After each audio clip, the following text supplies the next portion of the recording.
Greetings, and welcome to Grocery Outlet's first quarter earnings results conference call. At this time, all participants are in a listen-only mode. A brief question-and-answer session will follow the formal presentation. If anyone should require operator assistance during the conference, please press star zero on your telephone keypad. As a reminder, this conference is being recorded. I would now like to turn the conference over to your host today, Joseph Pelland, Vice President of Investor Relations. Thank you. You may begin. Thank you. Good afternoon, everyone, and thank you for joining us on today's call to discuss Grocery Outlet's first quarter financial results. Participants on this call will make forward-looking statements which are subject to various risks and uncertainties that could cause our actual results to differ materially from these statements. Any such items, including our outlook for fiscal 2020 and future performance, should be considered forward-looking statements within the meaning of the Private Securities Litigation Reform Act of 1995. A description of these factors can be found in this afternoon's press release, as well as in our latest prospectus and periodic reports we file with the SEC, all of which may be found on our website at investors.groceryoutlet.com or on sec.gov. We undertake no obligation to revise or update any forward-looking statements or information.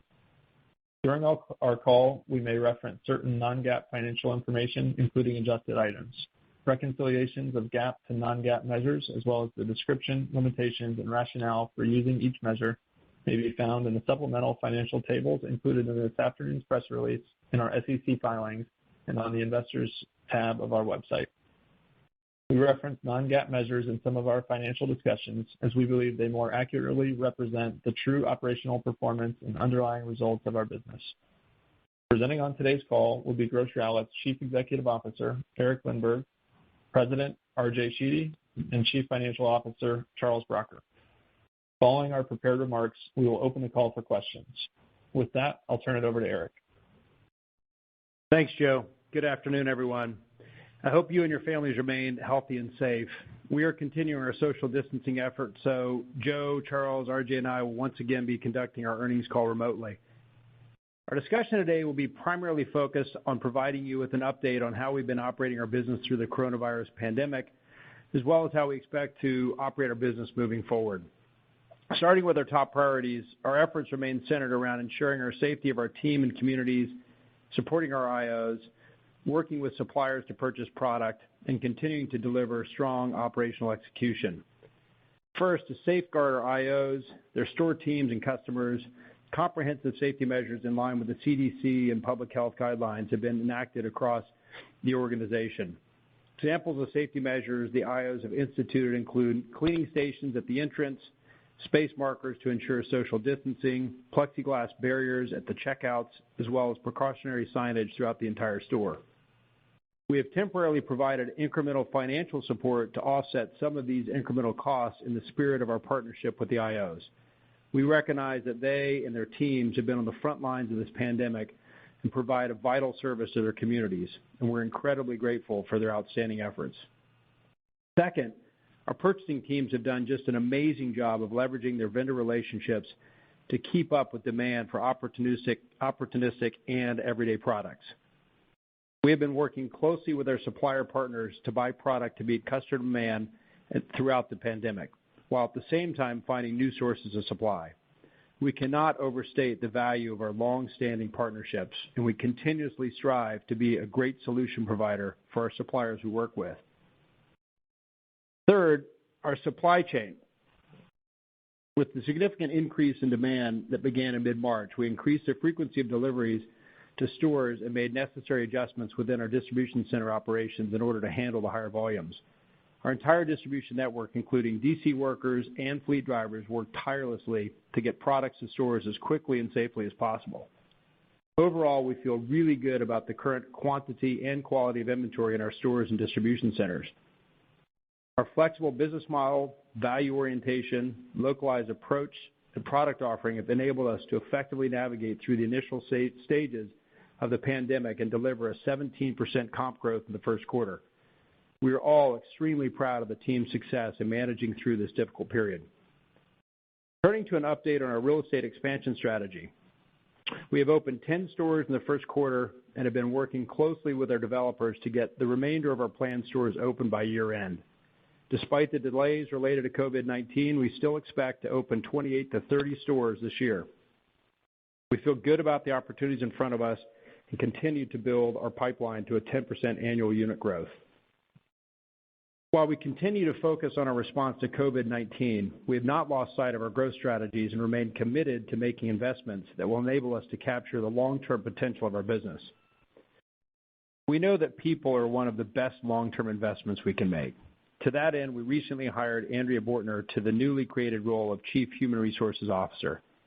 Andrea brings 30 years of experience in talent acquisition and development, as well as organizational development, which will be instrumental as we grow and scale our business over the coming years. We are excited to have Andrea on board to help contribute to the next chapter of our growth. With that, I will turn it over to RJ. Thanks, Eric, and good afternoon, everyone. I hope that you and your families are all safe and healthy. We've been working hard to support our operators in serving their communities since the COVID-19 outbreak began. I would like to recognize the tremendous effort of our team, our suppliers, and other partner companies during this challenging period. We have leveraged the many strengths of our business model and have adapted processes to meet the demands of the current environment. We reacted quickly to the unprecedented surge in consumer demand. Adjustments were made to our buying process, ordering platform, warehouse operations, and distribution system to keep pace with this sudden sales increase. The result was greater supply chain capacity and efficiency and the rapid product replenishment necessary to support increased demand. I'm happy to say that our current inventory position at stores and warehouses is very healthy and puts us in great shape overall to continue to support IOs and serve customers. Our ability to execute through this heightened demand period is the result of our buying model, flexible supply chain, entrepreneurial independent operators, and the amazing talent that supports these and other parts of the business. Let me talk first about the strength of our buying model. Our team continues to operate at a high level as they balance the buying of opportunistic and everyday products. Our ability to successfully purchase product is a testament to the talented members of our buying team. In the absence of travel and trade shows, they have taken a more proactive and personal approach to communicating with our existing suppliers and to outreach with creative solutions for new partners. Our collaboration with suppliers has never been better, and we thank them for the continued partnership during this time. We continue to see healthy opportunistic deal flow from our existing suppliers. These offers are for products that span all categories, including some of those experiencing the highest consumer demand. We've also been contacted by many new suppliers that need to move through product as their distribution outlets have closed or are experiencing significant sales declines. These include suppliers that distribute to food service, restaurants, department stores, and airlines and airports, just to name a few. We expect these new relationships to develop into longer, mutually beneficial partnerships, no different than those we enjoy with the rest of our supplier family. As has been well reported in the media, there is currently a huge amount of activity and change in the grocery and consumer packaged goods landscape. Manufacturers have dramatically increased production, and they are actively making production line, SKU, assortment, and packaging changes. Imbalances between supply and demand have and will continue to occur. We have already begun to benefit from some of these imbalances, and we expect to see more opportunities in the future. In terms of everyday staples, we are also maintaining our focus on supplying essential items that customers continue to stock up on. Other than certain high-velocity SKUs that remain allocated, we are back to healthy inventory levels within everyday categories. Let me turn now to our supply chain. Our distribution center employees, fleet drivers, and third-party vendors all continue to execute at an exceptional level. We have been moving record volumes through our DCs and have increased the frequency of deliveries to the stores. These efforts are supported by the flexibility of our warehouse management systems, real-time order guide, and distribution system functionality. Our IO efforts throughout this pandemic have truly been amazing. Providing them with the support they need is a top priority for us, as Eric said, and communication is essential to our partnership. We've been holding virtual weekly town hall updates in addition to providing daily communications on recent developments. Strong coordination between Grocery Outlet and operators has supported helpful best practice sharing these past 2 months. We also continue to provide real-time response to IO feedback through our iCare platform as normal course of business. Our marketing efforts have been focused in 3 areas. First, reassuring customers of health and safety measures taken by IOs in their stores. Customer health is our top priority. Second, the communication of exciting products and continued value that we provide. Our local independent operators excel at using social media to engage with their communities in this way, and we are pleased with the customer's response. For example, a number of IOs have used Facebook Live every day to speak to customers about new items in store or arriving soon, and have even taken live questions from customers with specific requests. Our third marketing focus has been on community outreach and the local connection that our IOs provide. They are important leaders within their markets. We are very pleased with our combined company and local IO marketing efforts during this unprecedented time. Looking forward, we remain committed to our philosophy of reinvestment and innovation. This approach has enabled us in many ways to successfully execute during the past 2 months. We've made significant progress in developing and upgrading key operating systems these past several years, including a warehouse management system, our point-of-sale system, and the real-time order guide, among many others. The investments we made in operational innovation and systems enhancements have contributed meaningfully to our business performance since then, and more recently have been critical to our ability to react to the challenges created by the coronavirus pandemic. We have also invested heavily in purchasing, inventory management, and other corporate support teams, all of which have been paying dividends. We will continue to invest in talent, technology, and operational improvements to enhance functionality and drive efficiencies to support long-term growth. With that, I will turn the call over to Charles. Thanks, RJ, and good afternoon, everyone. Our priorities remain focused on the safety of our customers, our independent operators, and all of us who support them. Our strong financial performance and healthy liquidity position is a testament to the unique strengths of our business model and the incredible execution by our entire team and independent operators. Our first quarter results reflect strength across all of our core financial metrics. Sales for the quarter increased 25.4% to $760.3 million compared with the same period last year. This growth was driven by a 17.4% increase in comparable store sales, as well as the sales contribution from 32 net new stores opened since the end of the first quarter last year. Our comp performance in the quarter was a result of both higher store traffic and larger average baskets. Comps were strong across all regions, including mature geographies, as well as our Southern California and Mid-Atlantic stores. We opened 10 new stores and closed 2 during the first quarter. We continue to be pleased with the performance of our newer stores, which, like our mature sites, experience elevated customer demand. First quarter gross profit increased 26.7% from the prior year to $237 million, driven by new store growth and higher comparable store sales. Our gross margin rate increased approximately 30 basis points to 31.2% due to reduced markdowns and throwaways as a result of faster inventory turnover, as well as leverage on our distribution costs. These improvements were partially offset by modest mix shift headwinds. SG&A expense grew 22.3% to $186.9 million, with the increase largely attributable to higher variable commissions to independent operators, as well as higher store occupancy and corporate expenses. SG&A expense also included $2.3 million of public company costs not incurred last year, $1.1 million in transaction costs related to our February secondary offering, and $850,000 related to our adoption of the new accounting standard regarding accounts receivable reserves.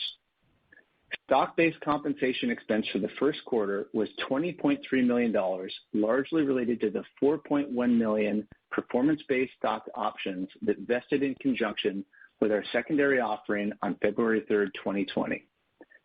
Interest expense decreased 64.5% to $5.8 million as a result of our IPO-related debt paydown and subsequent credit agreement repricings. GAAP net income for the quarter increased 235% to $12.6 million, or 13 cents per diluted share, compared to net income of $3.8 million, or 6 cents per diluted share in the prior year. For the quarter, adjusted EBITDA grew 45.8% to $57 million from $39.1 million last year. Adjusted net income increased 242.2% to $34 million, or 36 cents per diluted share, based on an average of approximately 95 million diluted shares in the quarter. This compares to $9.9 million, or 15 cents per diluted share, on 68.6 million diluted shares in the prior year. Note that we recorded a tax benefit in the first quarter, largely related to the exercise and vesting of employee share-based awards granted in prior periods. Relative to our normalized tax rate, the benefit to reported net income was approximately $5 million. For purposes of calculating adjusted net income, we add back to our reported net income the tax effect of non-GAAP adjustments at our normalized tax rate, excluding discrete items.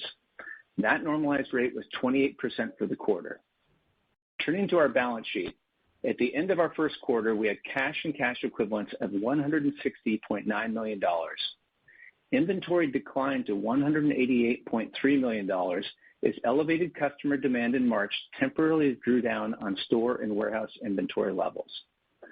Total debt, including the $90 million drawn on a revolving credit facility, was $550 million at the end of the first quarter. For the quarter, we generated $67.8 million in operating cash and invested $28.2 million in gross CapEx. This, combined with the revolver drawdown, resulted in positive net cash flow for the first quarter of $132.8 million.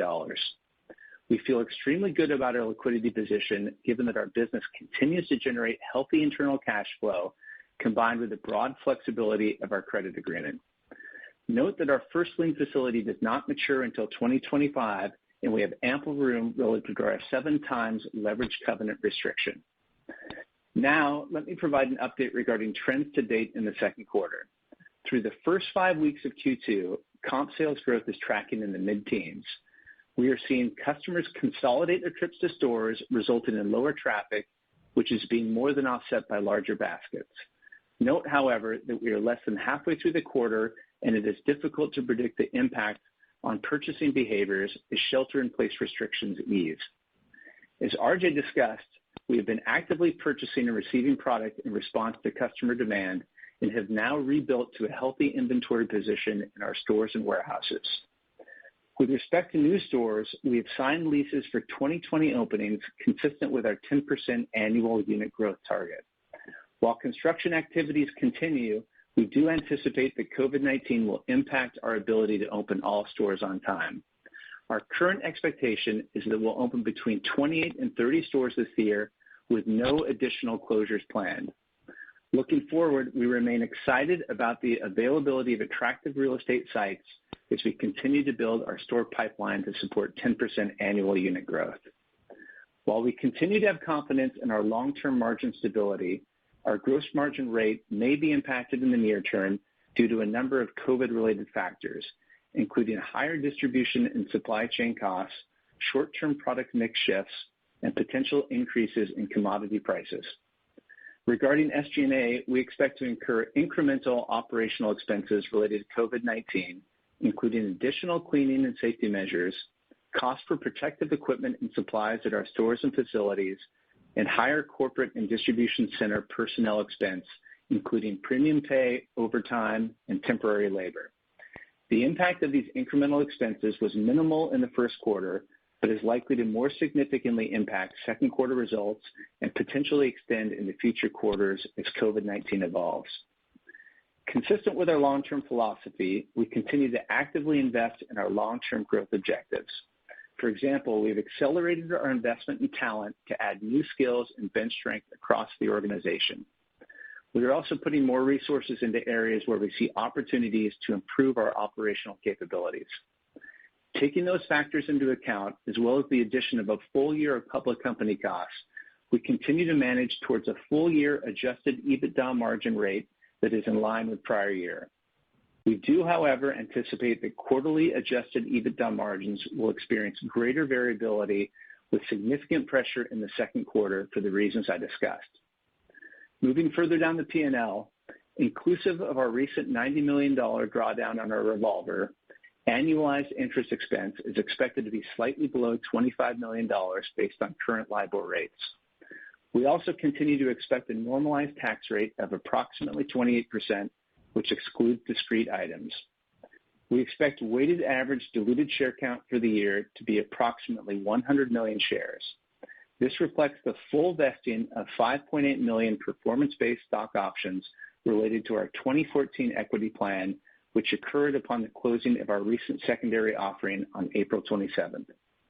We expect stock-based compensation for the second quarter to be approximately $12 million, largely due to the final vesting of those performance options.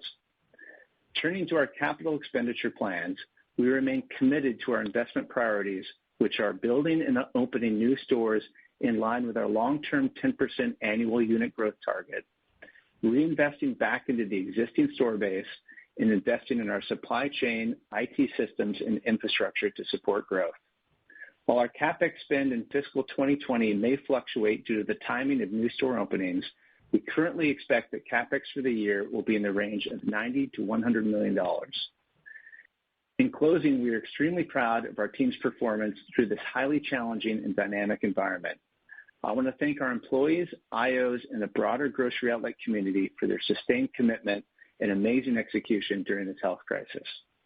As we navigate the next phase of this pandemic, we remain more confident than ever in the strength and durability of our business model. While our long-term growth algorithm remains unchanged, we believe that the broader changes occurring in the marketplace very much play to our strengths, and we are well positioned for the future. With that, we can turn it back to the operator to begin Q&A. Thank you. At this time, we will conduct a question-and-answer session. If you would like to ask a question, please press star 1 on your telephone keypad. A confirmation tone will indicate your line is in the question queue. We ask that you limit yourself to one question so that others may have opportunity to ask questions. You may re-enter the queue by pressing star 1. At any time, if you wish to remove your question from the queue, please press star 2. For participants using speaker equipment, it may be necessary to pick up your handset before pressing the star keys. One moment while we poll for our first question. Our first question comes from Randy Konik with Jefferies. Please proceed with your question. Yeah, thanks a lot. I actually have two questions. The first is maybe for Eric or RJ. Could you had some process changes to adapt to the demand surge that you saw in the business. Are there any of those process changes that took place that you foresee being more permanent to kind of give you more of a, that you learned that you could use in a different way to help business functionality once we get through COVID? Just curious there to start.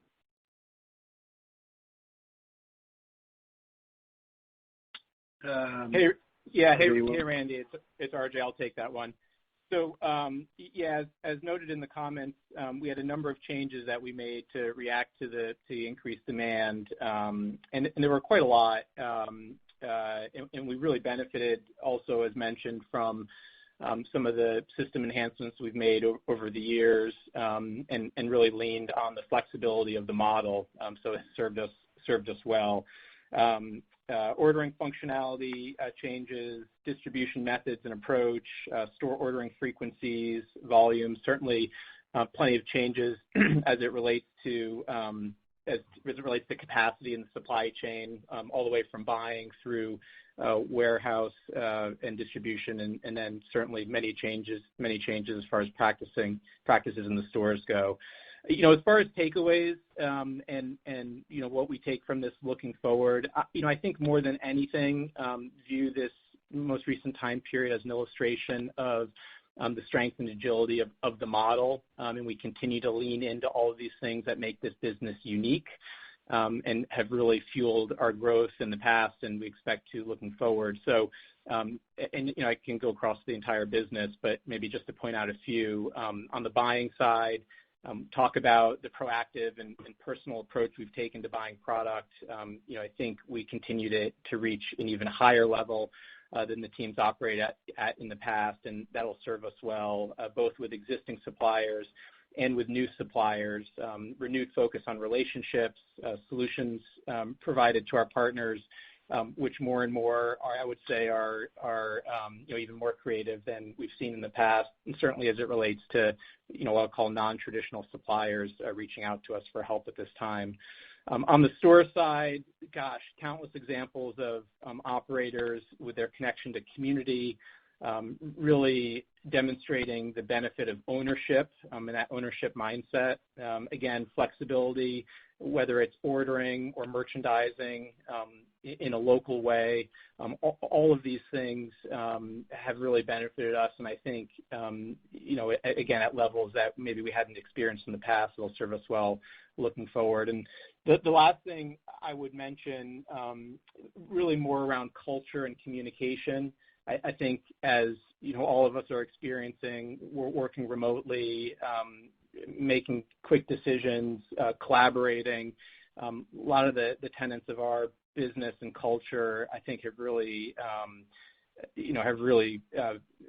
been shining at this time period, and so I think all of those things we carry forward as well. So really nothing terribly new or different, more just emphasizing all the things that we love about this business, and maybe showing us new and better ways that we can execute than we had before. Yeah, that's a great description there. So my last question would be, you talked to the new areas of supply that are non-traditional, if you will.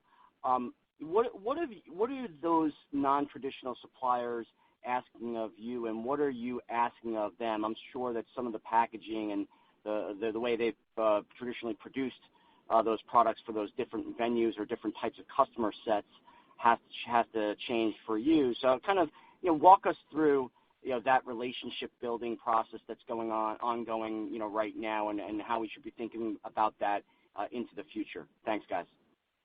Yeah, sure. So we've had a number of people reach out to us, and as you can imagine, there are many suppliers now with excess product because their traditional retail partners have not been open or open in more limited capacity. And in terms of what that looks like, I'd say it comes in all different flavors. There's the most straightforward would be suppliers with product that's retail ready, so to speak, with a UPC. Either they've sold through other food retailers or non-food retailers, but product that's ready to go. And the benefit or the solution that we provide there is helping them move volume, helping them get cost recovery, and that's pretty straightforward. With others, and as you've seen or heard, a lot of the constraint with suppliers selling to food service or non-traditional retail is around packaging, and it is around having product be retail ready. So those changes are being made, they have been made, and others to be made still looking forward. And so we're partnering with those companies. At times we'll help develop packaging. At times we'll take things in I'll say less retail ready packaging, and we can do some reconditioning to that. So we do have those capabilities, and our customers expect to find maybe some things that are a little more unusual or different from a packaging standpoint. So that all works just fine. And then there are other examples beyond that. These suppliers, we do very much orient towards providing solutions. Whatever the case is, we do look to maintain these relationships well into the future. And for us, the objective is to be there when these situations arise, whether they're now or they happen a month from now or further out. We have suppliers across the many that we work with that we're getting lists from regularly, and others are more point in time and would expect this new set of suppliers coming in to be similar in profile. So it is about establishing the relationship, helping them in these situations, and then having them join the group of the thousands of suppliers that we work with on a regular, everyday basis. So that's served us well, and we'll continue to do that as more and more suppliers reach out to us for help. Thank you. Our next question comes from Paul Trussell with Deutsche Bank. Please proceed with your question. Thank you, and good afternoon. I wanted to actually, inquire about some of the elevated expenses that transpired maybe late this prior quarter, and we will see here in the second quarter. If you can just give a little bit more detail on how to think about quantifying that. And also, somewhat related, you spoke about the assistance that you're providing the IOs at this time. Maybe just give a little bit more color around that as well. Thank you. Hey, Paul, this is Charles. Let me give you a little bit of color in terms of expenses. I'd say it's really across a variety of areas within our facility as well as within the stores themselves.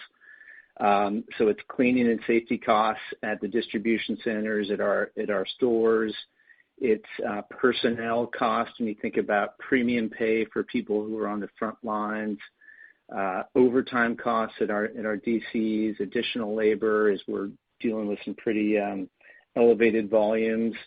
And then there are costs that typically would be borne by the IOs, but really in the spirit of partnership. We have stepped up and have made sure that we're supporting them in bearing some of those costs, as things like protective equipment at the stores, single-use bags, for example, that they're giving away to customers and not charging for.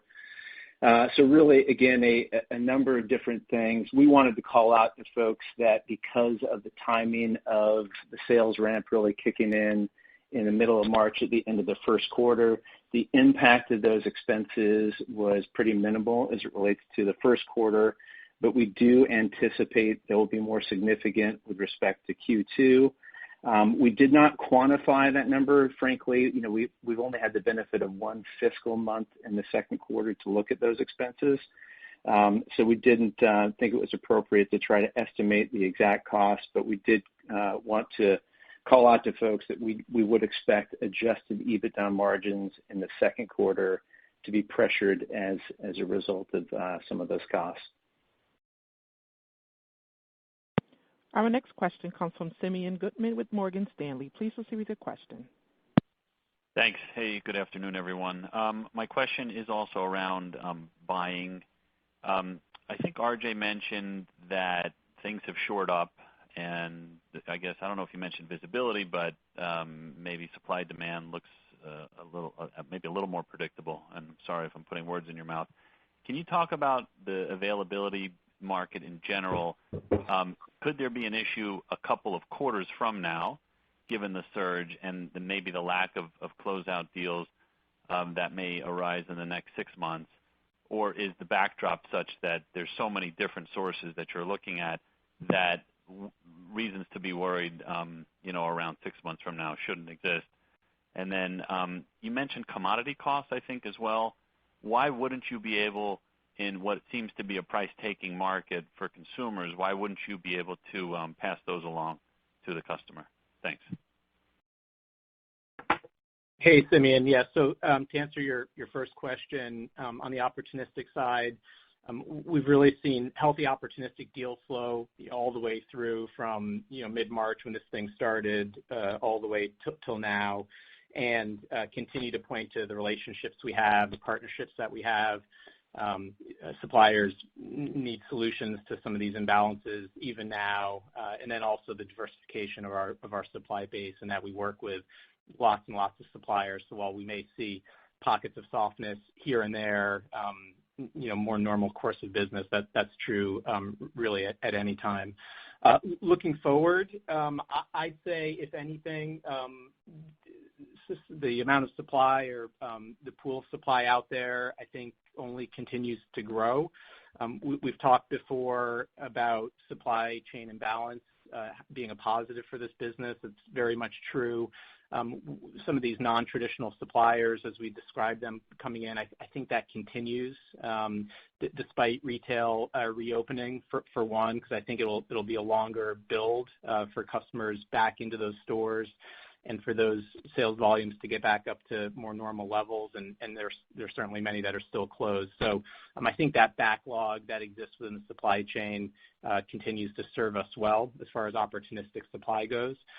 I'd also point to more traditional suppliers, the amount of change and disruption that's occurred with production lines and assortments and SKUs, and you had suppliers narrowing their SKU lists, and now they're expanding back out, and of course different rates for different suppliers. But all of these changes create all sorts of imbalances or some degree of product tails, if you will, in the supply chain, and typically we're seeing those types of things come through from traditional suppliers. So feel optimistic about that looking out, but of course none of us has the crystal ball, and we'll continue to manage it as we have. To your second question around cost, we've seen some price inflation. Eggs was the big one back at the end of March, beginning of April. That has since abated as those have come down a bit from those peaks a few weeks ago. We're seeing some inflation now in meat more recently with what's happened there within the supply chain. I wouldn't say we've experienced really any material changes as it relates to sales or to margin as far as inflation goes. Remember, we're more of a relative pricing model, so we're maintaining our pricing spread relative to others and delivering that value on the basket, and then even deeper value on specific items. And so, as these costs increase through the supply chain, we'll manage those with our partners, supplier partners, and then from a retail pricing standpoint, always maintain value, and then managing margin along with that. Our next question comes from Oliver Chen with Cowen. Please proceed with your question. Hi. It was really encouraging, the markdown management. What are your thoughts on inventory management ahead, and what kind of opportunities you have in terms of systems and infrastructure? And we'd also love your view on digital engagement going forward. A lot of our surveys speak to customers really appreciating all the digital engagement you have now. What do you think is going to happen later with curbside, with marketing, with Instacart or micro-fulfillment, just different avenues for you to continue to innovate? Thank you. Hey, Oliver. Thanks for the question. So, so for the first part of your question, as far as markdown and inventory management goes, I'd say consistent with the work that we've been doing for a while now to better manage. Starts with the buy, so open to buy, and how we think about that relative to everyday and opportunistic, and it's buying and inventory management teams working together to maintain that optimal balance. It's a little bit unique for us in that the assortment does change quite a bit. We'll flex in and out of categories as we orient towards value. And our sales will go up and down according to that. And so we've become quite good, and the team is very, very talented in a way that they're able to manage that inventory better and better each year. And then on the system side, whether it's the order guide and the information that we provide there for the operators ordering real time, as we're mostly a pull system, or it's the distribution system in the way that we manage, whether it's shorter coded product or what we call scores or the deepest value items. I think we continue to get more refined in allocating and distributing product in a better way. And then all the way through the supply chain, productivity, efficiencies within the warehouses, WMS has got a long way to helping us there. So a number of really positive things from a inventory management systems, and also ultimately sales and margin standpoint. And we'll continue to work through that list of enhancements that we've had on the list looking forward. As far as digital goes, continues to be a big part of our marketing strategy. We continue to market digitally across new platforms with new content, continues to be shared. Great partnership between Grocery Outlet and the operators, so the benefits of enterprise scale, brand level marketing, along with the local connection that operators have. Very active on social media. We continue to see healthy email signups and now talking to them more specifically as they're introduced to Grocery Outlet in a way that we can better educate them on the model and the treasure hunt and the value and all of the attributes of the value proposition. And the other thing I would mention from a digital marketing standpoint, continue to give operators more and more tools to create their own ads. Get the system gets them started, and then they curate from there, whether it's removing items or adding items, and ultimately, again, this blend of both sort of automated system or enterprise marketing along with the local connection and local store offering that the operator then controls. E-commerce continued to pilot in a smaller number of stores. We'll keep a close eye on that and see how it evolves, but would describe it very much as pilot stage right now, and really more from a customer service standpoint in providing that to those customers that maybe don't feel safe coming into the stores. We'll decide if it's something that we want to roll out further longer term, and see where that goes. Our next question comes from John Heinbockel with Guggenheim. Please proceed with your question. So two maybe related questions. Number one, performance of everyday product versus opportunistic.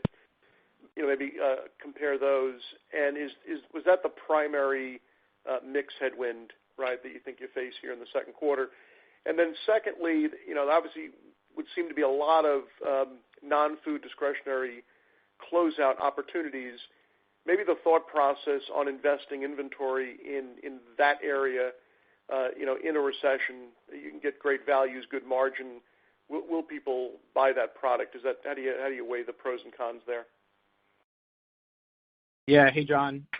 So as far as everyday and opportunistic goes, we have seen a little bit of a shift there. Of course, the biggest increase is more within core categories, whether it's beans, rice, other canned foods, toilet paper, and such.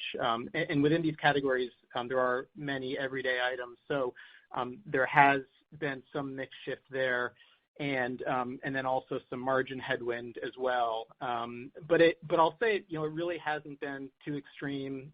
Again, customers that are coming into the store are buying opportunistic as well. Some opportunistic within these categories, and then they're shopping the whole store. And so, I think that has muted the impact from a margin standpoint. And as we've said, everyday and opportunistic items do span the spectrum, if you will, from a margin standpoint, and so not everyday items are lower margin. So that's the dynamic there. And then as it relates to non-food closeout opportunities, we think there's a ton of opportunity there. We, as you know, we do sell general merchandise, HBC, not non-food items, and so we're leaning into those opportunities where we're seeing value. And I'd say not inconsistent with how we've managed the business in general. We always orient towards value, and as a result, the assortment and the mix does fluctuate based on the products that we have access to. No set SKUs, no set hierarchy. We're not constrained as far as warehouse goes. We're not constrained as far as planograms in the stores go, and that we don't have those. So the model supports it really well. For us, it's more about choosing those items where we can offer the most excitement to the customer, the best value, the treasure hunt, and the operators get excited about them, and then the customers as well. And so we just have access now to maybe more of those than we have before, and that's a positive thing. The difficulty, of course, is saying no to suppliers in that we're only limited by the number of stores we have and volume as it grows. That's the more difficult part of it. But really excited about the opportunities in food as well as non-food. Our next question comes from Michael Lasser with UBS. Please proceed with your question. Good evening. Thanks a lot for taking my question. In the trend of mid-teen comp that you've seen quarter to date, has it been consistent all quarter or decelerated or accelerated over the course of the period? And also, is there evidence that you're seeing some of the customers that you might have opportunistically picked up as a result of this situation come back and become more regular customers, or is most of this above average comp growth being driven by your most loyal customers who are just buying more when they come in? Thank you very much. Hey, Michael, this is Charles. Let me tackle the first part of your question, then I'll turn it over to RJ to talk about customers. But with respect to the comp trend in the quarter, I would say it has been generally consistent. When we reported, we gave a prelim look as to April month-to-date results a few weeks ago, and at that time we talked about we were tracking in the high single digits. That was after 3 weeks, which included the impact of an earlier Easter holiday this year, and so we got the comp benefit from that Easter shift in the fourth week of April. So once you normalize for that holiday shift, I would say the trends across the quarter have been fairly stable. The average basket has remained elevated. Traffic patterns have been steady over the course of the quarter, and again, broadly consistent across regions, across store vintages as well. Hey, Michael, the second part of your question, we have seen many new customers coming to our stores these past couple months, and certainly excited for them coming back as future loyal customers. I'd say a few things about that. How do we retain them, or how do we convert them from first-time customers into repeat customers? First, I'd say the store experience goes a long way there.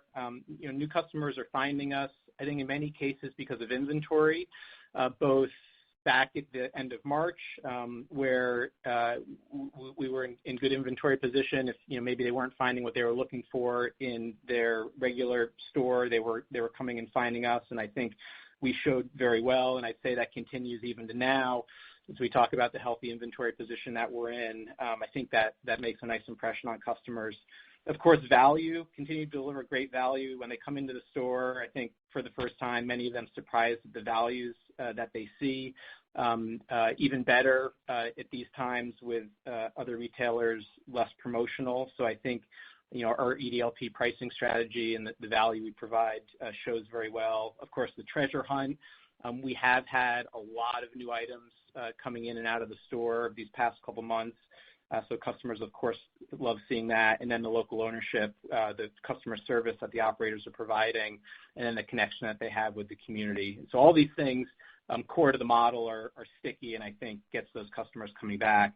Then, of course, we support it with marketing. And really, marketing is to communicate all of these attributes and these things that customers experience when they're coming into the store. So, whether it's digital that I talked about before, and as we look to be more personalized in the way that we communicate with them, we think that goes a long way.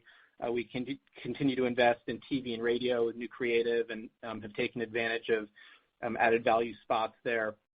And, really just as we say, communicate the wow outside the four walls of the store. So hard to predict how traffic will trend looking forward, how buying behavior might change, but do think we're positioned really well. Do think the need for value has been strong, and I think it continues to be even stronger. And so, of course, we can provide customers with the best value out there. So I think more and more of them will come to love Grocery Outlet.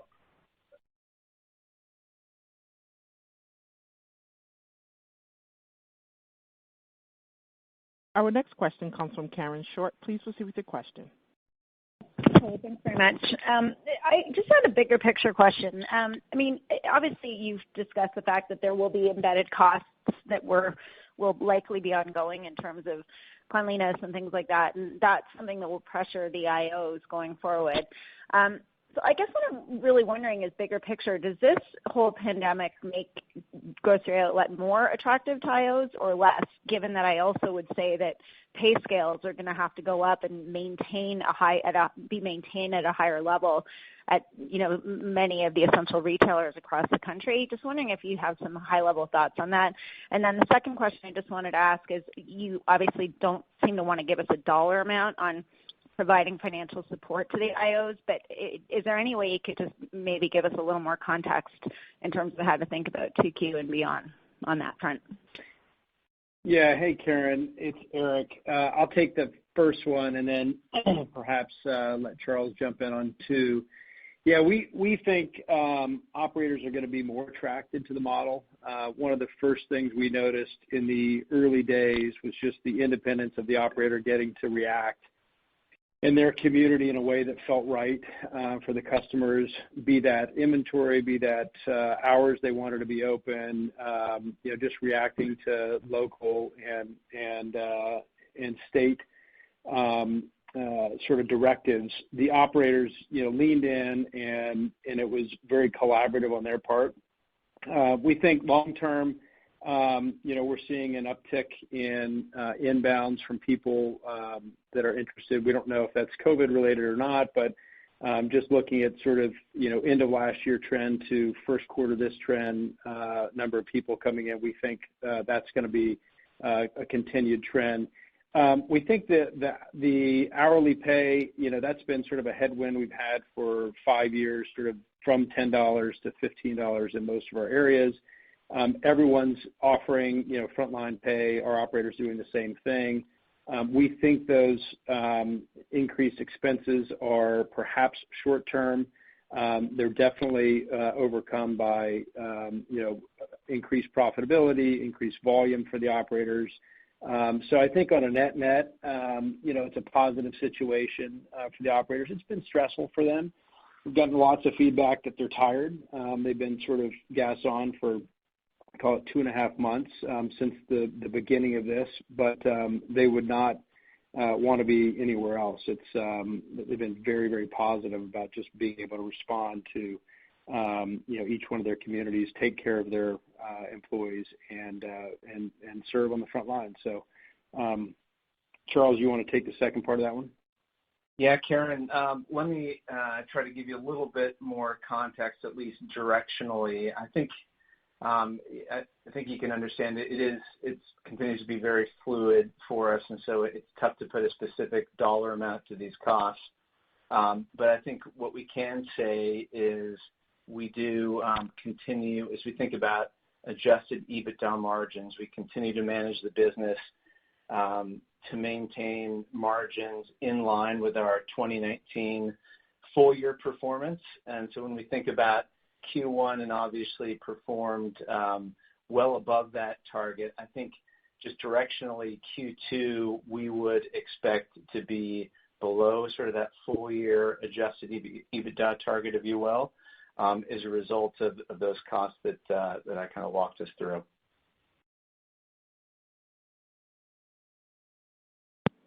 Our next question comes from Jeremy Hamblin with Craig-Hallum. Please proceed with your question.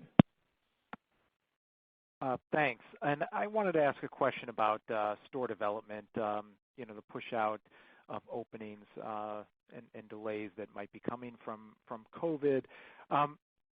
Two things. First is in terms of the plan that you would have started 2020 with, do we get some of those stores that would have been developed this year?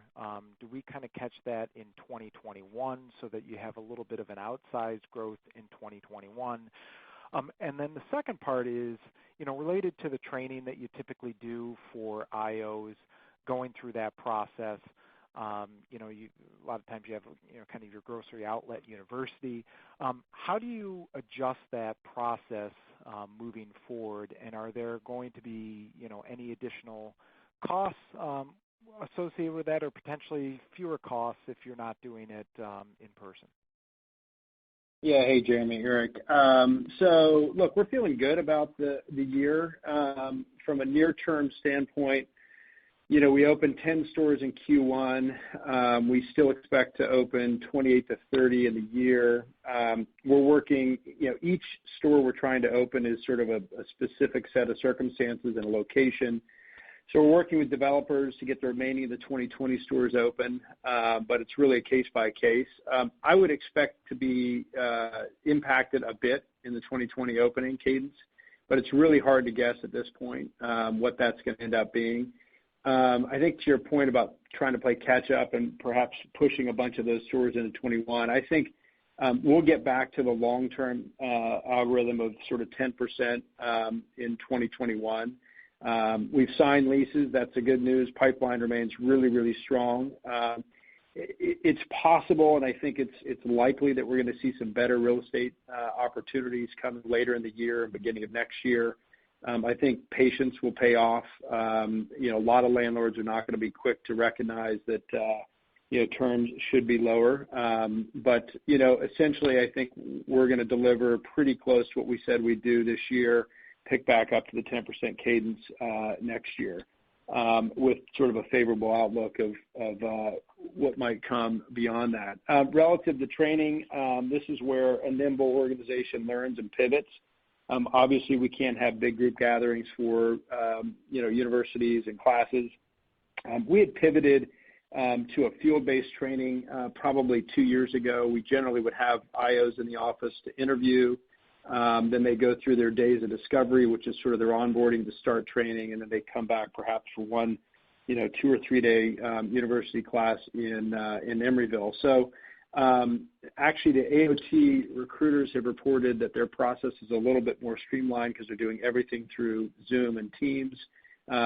Getting quicker access, making decisions faster.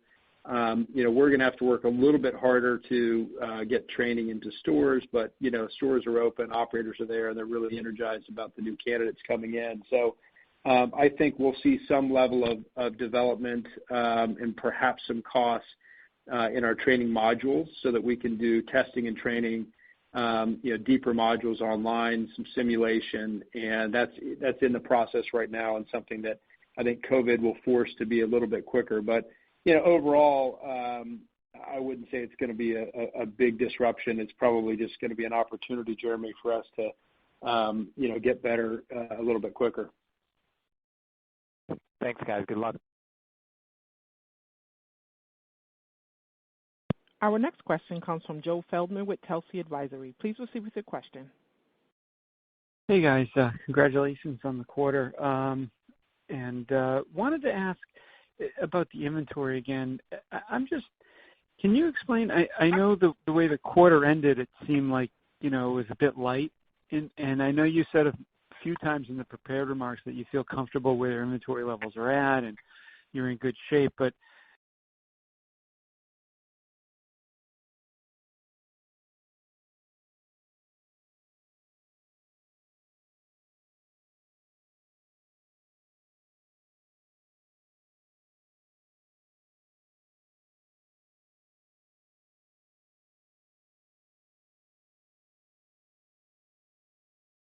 Operator there?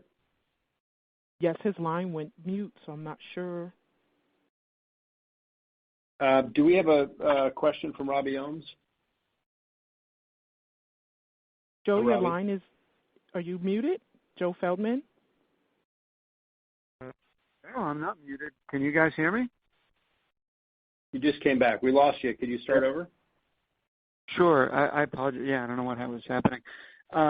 No, I just wanted to ask again about the inventory that, the prepared remarks, you guys commented that you feel very good about your inventory position.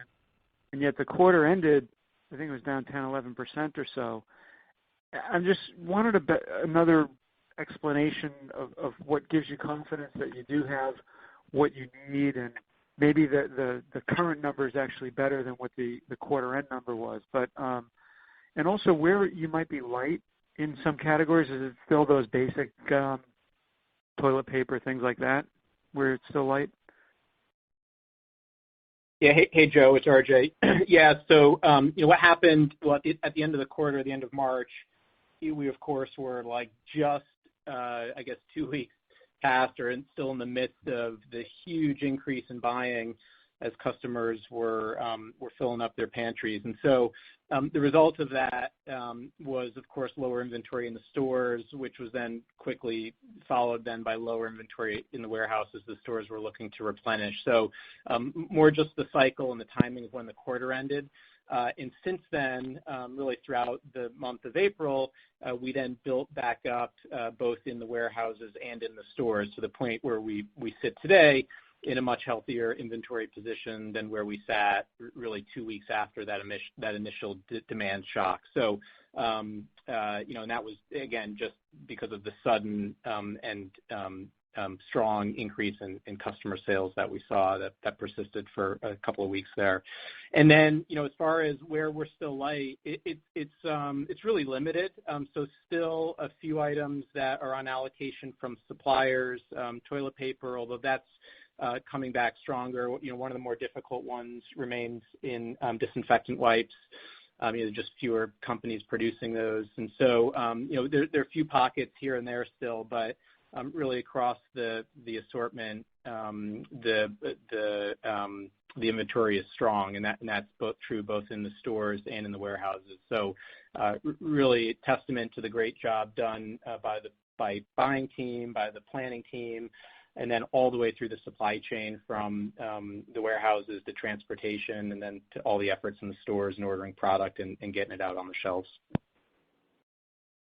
Thank you. At this time, I would like to turn the call back over to Eric Lindberg for closing comments. Great. Thanks, everyone. Really appreciate your time today. Thanks for your questions. We look forward to catching up with you today and tomorrow for some follow-up calls and questions, and we'll talk to you soon. Thanks so much. This concludes today's teleconference. You may disconnect your lines at this time, and thank you for your participation.